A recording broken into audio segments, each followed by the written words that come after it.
Satu lagi film yang diadaptasi dari sebuah animasi. Kali ini bukan animasi Jepang, melainkan Disney, yakni Mulan. Bukan Jamila ya. Mulan mengadaptasi kisah legenda Cina, Hua Mulan, pejuang perempuan legendaris yang menjadi panutan heroik bagi bangsa Hun pada zaman-zaman berikutnya. Telah dibuat versi live actionnya yang sudah dirilis pada Maret 2020. Dalam remake versi live action Mulan, alur cerita yang sudah familiar tetap dipertahankan. Walaupun banyak detail yang telah diubah. Karena film ini masih fresh dan baru, kemungkinan banyak yang belum nonton. Jadi gue peringatkan untuk spoiler warning terlebih dahulu buat kalian yang ingin menonton. Sangat disarankan untuk menonton film ini secara langsung agar filmnya lebih terasa. Seperti biasa Bor, mau pantun dulu. Ada apa dengan Asa? Tiap hari meneliti bulan. Pasukan spoiler yang sudah memaksa, ini dia film legendaris Mulan. Film dibuka dengan diperlihatkan sosok wanita yang sedang mengontrol Qi di alam terbuka. Qi sendiri merupakan energi dalam mengontrol segala hal. Perempuan tersebut bernama Hua Mulan, yang menjadi main karakter kita di film kali ini. Kemudian menuju masa kecil Mulan di suatu desa terpencil, Mulan memiliki Qi yang sangat besar dianggap aneh oleh warga desa karena Mulan adalah seorang perempuan, di mana seorang perempuan seharusnya memiliki sifat anggun, tetapi Mulan justru seperti anak laki-laki dengan Qi yang kuat miliknya. Kita diperlihatkan kalau Mulan mengejar anak ayam hingga di atas genteng. Sontak menyebabkan banyak warga yang kaget. Ya iyalah, masa anak gadis ngejar ayam sampai atas genteng? Sontak Mulan menjadi pembicaraan warga desa. Saat dewasa, Mulan tumbuh menjadi anak gadis yang cantik, tetapi tetap dianggap membawa aib bagi orang lain karena dia masih sering memperlihatkan Qi miliknya. Keluarganya meminta Mulan untuk tidak menunjukkan Qi miliknya kepada orang lain. Ibu Mulan mulai khawatir jika tidak ada laki-laki yang mau dengan Mulan karena sifat Mulan. Tetapi ayah Mulan justru mengatakan bahwa Mulan itu istimewa. Justru laki-laki yang mendapatkan Mulan adalah orang yang beruntung. Kemudian Mulan didandani untuk menuju Mak Comblang agar dijodohkan. Di perjodohan itu, Mulan gagal dan dicap kembali sebagai pembawa aib keluarga. Di sisi lain, kita diperlihatkan seorang pengembara dihadang oleh sosok perempuan yang membedaki mukanya seperempat bagian di mukanya. Coba kalian hitung mukanya. Kayaknya bedaknya cuma seperempat deh. Mengontrol pengembara tersebut untuk memasuki wilayah kerajaan dinasti. Akhirnya wanita berbedak seperempat tadi menyamar sebagai pengembara tersebut dan sampai di kerumunan orang-orang di suatu wilayah kerajaan tersebut. Kemudian muncul dari kejauhan pasukan berbaju hitam, intinya serba hitam deh, yang menunggangi kuda, yakni tentara Rouran, yang mana dipimpin oleh Borikan. Dengan memberikan kode panah, wanita yang menyamar sebagai pengembara tersebut berubah ke wujud aslinya dan menyerang pasukan dari dalam. Pertarungan seru pun terjadi. Pasukan Borikan menggunakan jutsu pengontrol cakra agar bisa berjalan di atas tembok. Maksudnya di pinggir tembok. Coba lihat video kali ini. Singkat cerita, karena memang singkat, pasukan Rouran yang dipimpin oleh Borikan berhasil mengalahkan wilayah kerajaan tersebut. Karena telah diketahui oleh pasukan Rouran menyerang suatu wilayah di kerajaan, kaisar atau raja tidak tinggal diam. Merasa dinasti telah terancam, kaisar menginstruksikan kepada setiap desa yang ada di wilayah kerajaan untuk mengirimkan putranya sebagai perwakilan untuk mengikuti wajib militer agar menjadi pasukan tambahan di kerajaan. Ketika pasukan kerajaan sampai ke desa Mulan, setiap keluarga sudah menyerahkan satu orang putra sebagai perwakilan untuk mengabdi kepada kaisar. Karena keluarga Hua tidak memiliki seorang putra, maka ayahnya Mulan sebagai kepala keluarga Hua menyerahkan diri untuk mengikuti wamil tersebut, walaupun dengan kondisi kaki yang cedera. Ketika malam hari, kita diperlihatkan ayah Mulan sudah menyiapkan peralatan tempurnya yang sedang mengasah sebuah pedang. Kemudian Mulan berkata, kalau saja ia terlahir sebagai seorang anak laki-laki, maka ayahnya tidak perlu untuk mengorbankan nyawanya untuk mengabdi kepada kaisar. Tapi ayah Mulan menyangkal bahwa dia memiliki jiwa nasionalisme yang tinggi dan akan menyelamatkan serta membantu kaisar jika dibutuhkan. Pada saat pagi, ayah Mulan mencari peralatannya untuk menuju istana. Tetapi peralatan yang sudah disiapkan dari tadi malam ternyata hilang. Usut punya usut, ternyata yang mengambil senjata milik ayah Mulan itu adalah Mulan sendiri. yang mana dia pergi ke istana seorang diri dan berniat untuk menggantikan ayahnya dan menyamar sebagai seorang laki-laki serta mengubah namanya sebagai Huajun agar tidak ketahuan kalau dia adalah seorang perempuan. Ayah Mulan hanya bisa berdoa dari kejauhan agar putrinya tidak mendapatkan musibah akibat ulahnya. Pada saat mendaftar menjadi pasukan muda atau prajurit, Mulan diganggu oleh seorang pria. Kemudian Mulan dan seorang pria tersebut yang melihat mengantri beradu pedang, yang mana pria tersebut adalah Hong Wei. Melihat hal tersebut, Komandan Tung turun tangan dan melerai mereka berdua, dan mereka semuanya diminta untuk tetap terbit. Setelah mendaftar, mereka semuanya disuruh untuk masuk barak dan disuruh untuk mandi. Sontak Mulan kaget karena harus mandi bersama seorang pria. Di dalam barak, Mulan mulai gelisah karena di dalam barak hanya berisi seorang pria. Dan pada saat saling bercanda, handuk seorang pria terjatuh dan Mulan terkejut melihat wagidau. Pasukan kerajaan kemudian masuk ke dalam barak dan meminta seorang untuk menjaga, dan Mulan langsung mengajukan diri agar dia bersedia menjadi penjaga pada malam itu daripada dia harus mandi bareng seorang pria.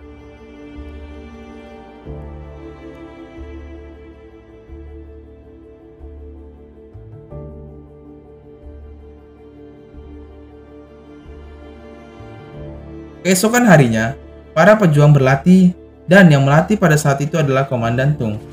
Yang mana Komandan Tung juga merupakan komandan pasukan pejuang muda tersebut. Karena latihannya sangat berat, tidak ada satupun yang berhasil dalam latihannya. Hari demi hari pun berlanjut. Hasil latihan mereka semua mendapatkan hasil yang sangat signifikan.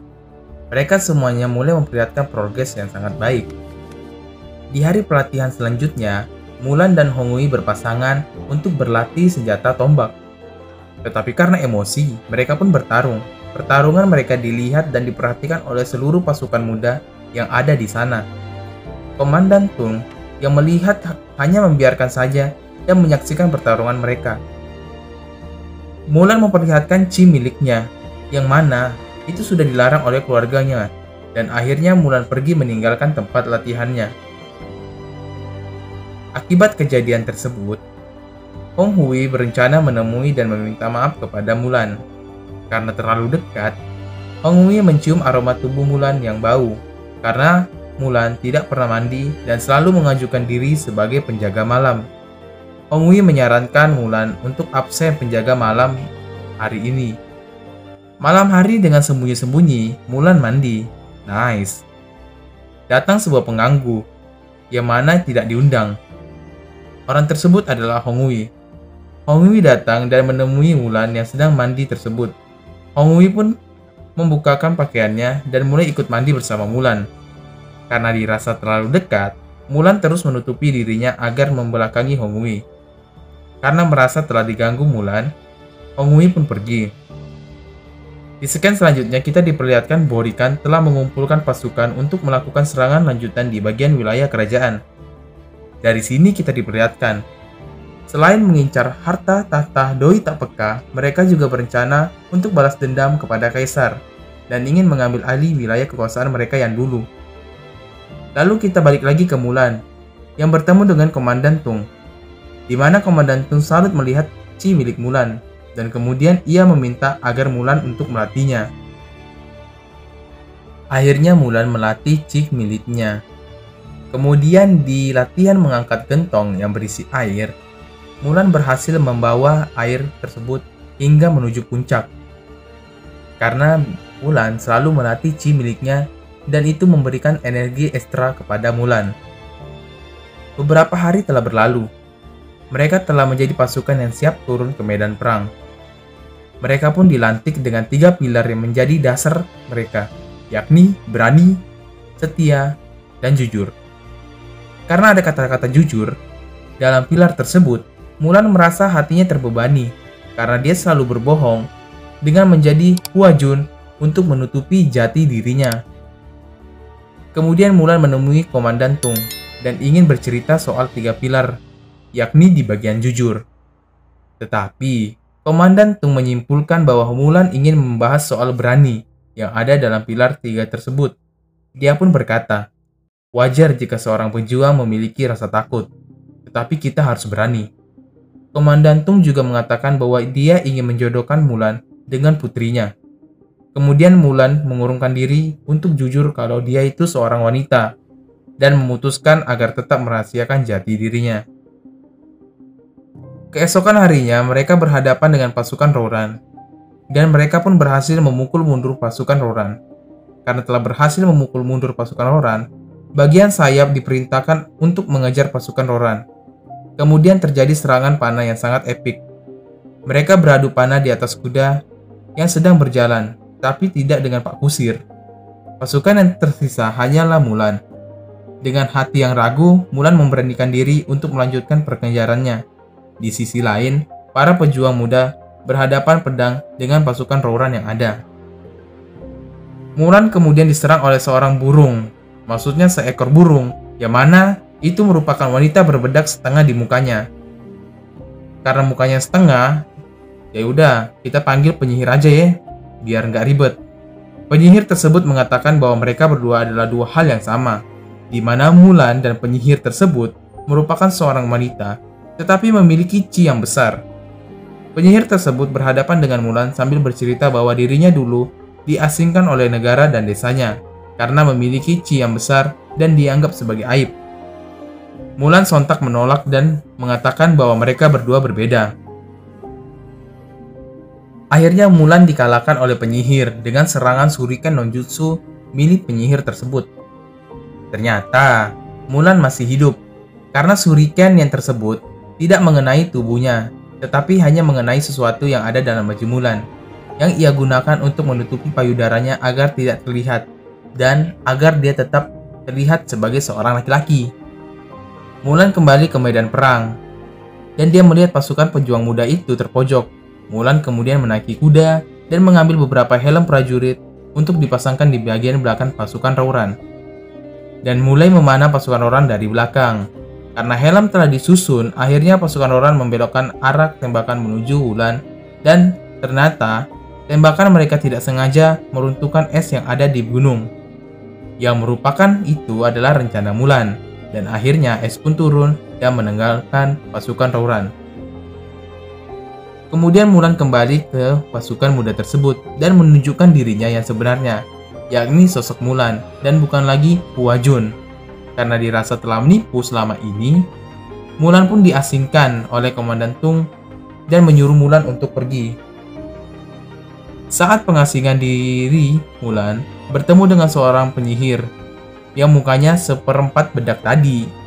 Penyihir tersebut mengajak Mulan untuk bekerja sama, tetapi Mulan menolak karena dia tidak mau bergabung dengan seorang pecundang yang mundur saat di medan perang.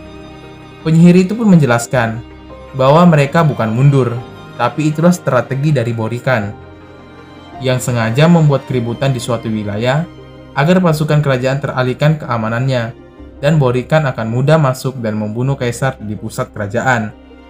Karena telah mengetahui rencana tersebut, Mulan kembali ke posko pasukan muda tersebut dan menceritakan kejadian detailnya.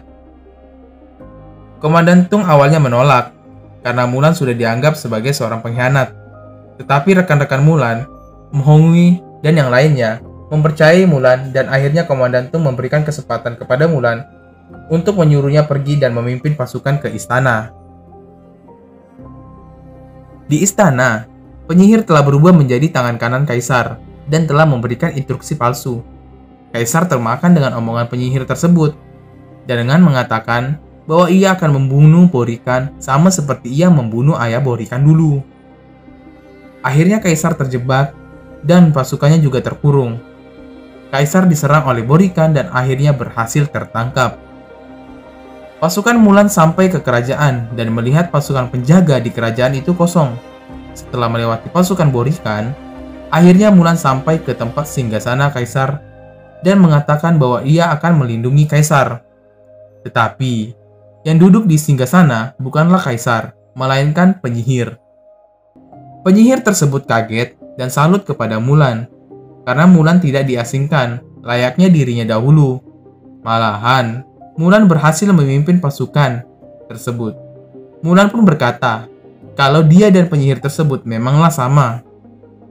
Akhirnya penyihir tersebut terdiam dan dia berubah menjadi elang dan terbang menuju Borikan, yang mana di tempat itu terdapat kaisar yang sudah ditahan. Mulan mengikuti burung elang tersebut dan sampai ke tempat Borikan. Borikan pun marah kepada penyihir karena telah menunjukkan tempatnya keberadaannya. Kemudian Borikan memanah Mulan dan sontak membuat penyihir tersebut melindungi Mulan dan panahnya tersebut mengenai penyihir.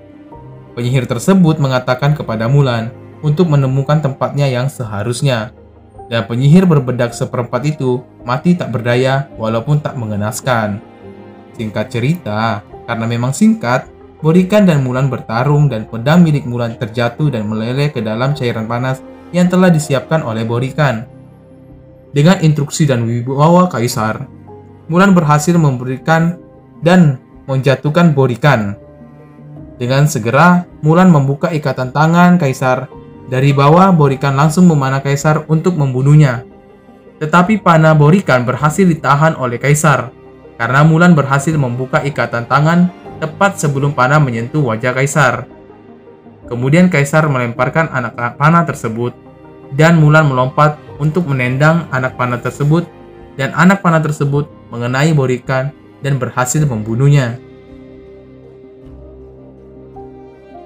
Karena telah berhasil menyelamatkan nyawa kaisar, kaisar pun memberikan penawaran tertinggi kepada Mulan untuk menjadi prajurit istana. Tetapi Mulan menolaknya. Ia hanya ingin pulang ke desa karena ia merasa bersalah, karena dia pergi tanpa pamit terlebih dahulu. Sekalian, Mulan ingin meminta maaf kepada kedua orang tuanya, dan dia ingin mengabdi kepada kedua orang tuanya. Lalu Mulan pulang menuju desa. Orang-orang desa sangat senang dengan kepulangan Mulan. Mulan pun meminta maaf kepada kedua orang tuanya, dan dia juga meminta maaf karena telah menghilangkan pedang kesayangan milik ayahnya. Tetapi ayah Mulan tidak menghiraukannya, karena bagi dia yang berharga itu bukan pedang, tetapi Mulan, putrinya. Lalu Komandan Tang datang ke desa Mulan. Ayah Mulan yang sudah mengenai Komandan Tung tersebut memberikan penghormatan, sekaligus mengatakan, jika Mulan bersalah dan ingin dihukum, maka harus melewati dirinya dahulu. Komandan Tung menceritakan bahwa Mulanlah yang telah menyelamatkan nyawa kaisar. Sontak orang-orang di sana terkejut, dan Komandan Tung memberikan pedang baru kepada Mulan, yang sama seperti pedang ayahnya dulu, di mana pedang tersebut terdapat 3 pilar, yakni berani, setia, dan jujur. Tetapi di balik pedangnya ditambahkan ukiran yang mana bertuliskan mengabdi kepada kedua orang tua. Hal itu dibuat karena kesetiaan Mulan kepada kedua orang tuanya. Komandan Tung juga menyuruh Mulan untuk mempertimbangkan kembali dan bergabung kepada pasukan kerajaan, seperti permintaan kaisar. Dan film pun berakhir.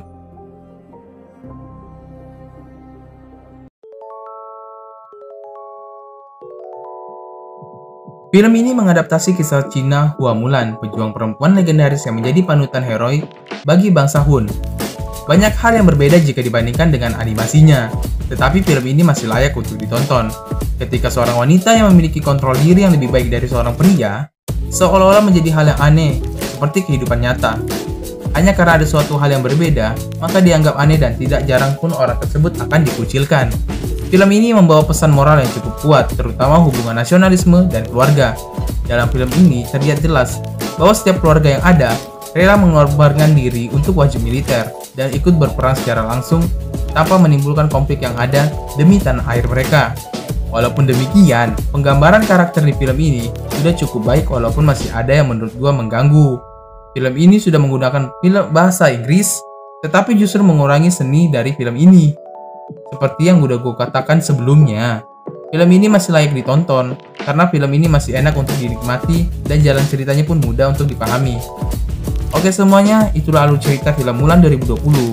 Silahkan tinggalkan jejak. Buat kalian yang baru menonton video ini, ya nggak salah untuk kalian untuk subscribe dan like video ini. Dan selamat bergabung buat kalian semua. Dan kalau yang ingin bersedekah atau mempunyai banyak rezeki, bisa untuk cek link deskripsi.